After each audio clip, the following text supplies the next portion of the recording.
Hello, friends. The 869th day of the war between Russia and Ukraine continues. In the Kharkiv border area, the intensity of hostilities near Hlyboke and in Vovchansk remains high. Let me remind you that on July 5, the Ukrainian Armed Forces managed to advance in Hlyboke. Today, the Russians published footage that shows the further advance of the Ukrainian Armed Forces in the northern part of Hlyboke. Also, enemy resources report regular attacks by dozens of FPV drones, which worsens the logistics and defense of Russian troops in the Lipsy direction. By the way, the settlement of Sotnitsky Kozachok, which was captured by the Russians on July 4, is still under their control, according to the map of the Ukrainian resource Deep State. In the Kupiansk direction, a crisis is brewing, similar to the Ocheretyne breakthrough of Russia, writes Ukrainian military expert Mashovets. This is how he commented on the recent advance of the Russians in the area of the village of Pishchane to the southeast of Kupiansk. Mashovets says that there are just over 10 kilometers left to the Oskil River, which the Russians are trying to reach. Ukrainian military correspondent Miroshnikov believes that advancement in the Pishchane area means not only a dangerous exit to the operational space to the Oskil River, but also the formation of southern pincers for Kupiansk. There are no other settlements on the way from Pishchane to the Oskil River. The situation is tense in the Chasiv Yar area in the Bakhmut direction. The Russians are currently storming the bed of the Siversky Donetsk-Donbas Channel, along which the front line runs after the capture of the Kanal micro-district. Ukrainian soldiers of the 24th Brigade report that Russian troops are using FPV drones so massively that sometimes 6 to 10 drones can hunt one target.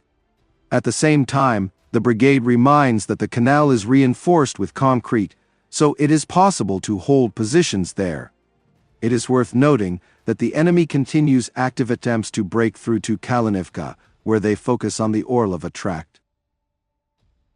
Yesterday, Russian troops advanced in Niu-York in the Toretsk direction. Judging by the map of the Deep State Telegram channel, battles are already underway in the center of the village. The gray zone extends to these areas. Let me remind you that Niu-York is a large fortified area of the Ukrainian Armed Forces in the Horlivka and Toretsk area. Niu-York also covers Toretsk from the south. Today, the Russians have already managed to advance westward along the forest belt near Niu-York to a depth of 1.14 kilometers.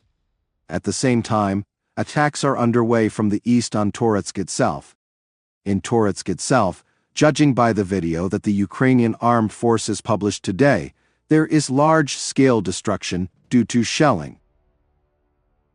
The 46th Brigade's Telegram channel writes that the enemy is currently developing an offensive along the Toretsk River towards the western outskirts of Toretsk. In the near future, the Russians will create a bridgehead from which to continue the offensive with a pincer envelopment of Toretsk. Thus, together with the movement of the Russians to the Pokrovsk-Kostiantynivka Chasiv Yar highway, another breakthrough is obtained, which requires in particular the involvement of additional reserves. Because the loss of Toretsk is an exit to Kostiantynivka with the threat of a collapse of the right flank of the Chasiv Yar defense. Taking into account the transfer of reserves to the Kharkiv direction, the picture is quite dangerous. And there are a lot of questions for the command which was responsible for the area in the Toretsk district from Druzhba to Niu-York, the 46th Brigade's Telegram channel writes. Today, the Russian Defense Ministry announced the capture of the village of Voskhod in the Pokrovsk direction. The Deep State map shows the loss of the village a week ago. Voskhod is located near Yevhenivka, the loss of which Deep State also confirmed the day before. At the same time, Ukraine denied the capture of Yasnobrodivka by the Russians, as previously reported by the Russian Defense Ministry. The information released is not true. Yasnobrodivka is under the full control of the defense forces, said Voloshin, spokesman for the Kortitsia group. On the Deep State map, most of the village is still in the gray zone. The situation is also difficult in the Novoselivka Persha area, where difficult decisions will have to be made in the near future. This became especially clear after the Russians broke through in the Sokol-Voskhod direction area. Taking into account the enemy's movement in Yasnobrodivka along the Horlivka reservoir, the only escape routes left from the designated area are in the Komyshivka area. And this is a narrow corridor of about 5 kilometers, which is even a little narrower than the corridor through which units left the encirclement in Avdiivka.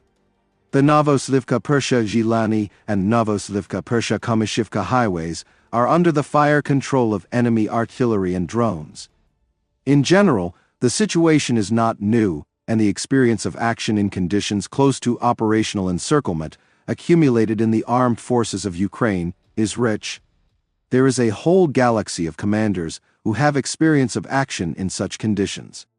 But the very fact of a difficult situation does not cancel this. Friends, this channel exists solely thanks to your support.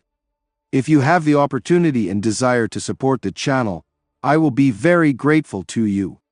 Thank you very much and see you in the next video.